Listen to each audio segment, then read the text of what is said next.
बिस्मिल्लाहिर्रहमानिर्रहीम अस्सलाम वालेकुम। देख रहे हैं नमल टीवी यूट्यूब चैनल। दोस्तों, आज मैं आपको बताऊंगा सूरत अल अनफाल आयत नंबर 49 का एक बहुत ही ज़बरदस्त अमल।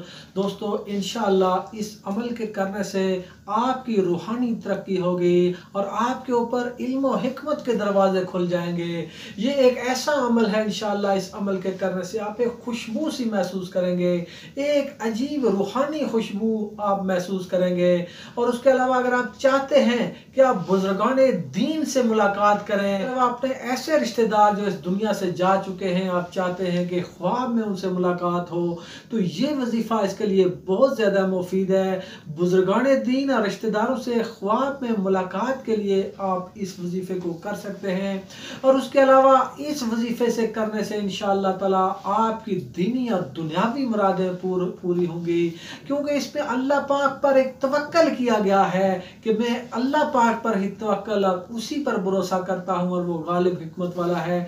आपने एक अलग जगह पर बैठ जाना है, तन्हाई इख्तियार करनी है और जायनमाज बिछाकर उसके ऊपर बैठ जाना है और इस आयत को आपने 1103 मरतबा पढ़ना है।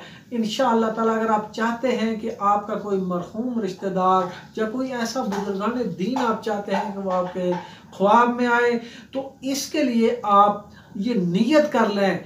वजीफ़ा करने अमल करने से पहले आप ये नियत करें और जब तक आप ये अमल करते रहें आप ये नियत कर लें कि या अल्लाह पाक, मुझे ख्वाब में फ़लाँ बुज़ुर्ग से मेरी मुलाकात हो जाए या मेरे फ़लाँ मरहूम रिश्तेदार से मेरी मुलाकात हो, तो इंशाअल्लाह ताला आपको ख्वाब में उस शख्स से मुलाकात हो जाएगी।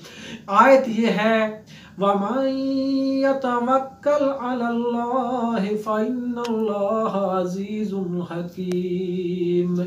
और जो शख्स खुदा पर भरोसा रखता है तो खुदा गालिब हिकमत वाला है। तो दोस्तों, इसमें अल्लाह पाक पर एक तवक्कल किया गया है और जिसने अल्लाह पर तवक्कल किया तो अल्लाह गालिब हिकमत वाला है। उसके तमाम रूहानी, दीनी और दुनियावी मसले इंशाअल्लाह ताला अल्लाह पाक अपने फजल व करम से हल कर देगा और उसके लिए कोई मुश्किल न रहेगी, क्योंकि जिसने अल्लाह पर तवक्कल कर लिया तो अल्लाह उसकी सारी मुश्किलें दूर कर देता है।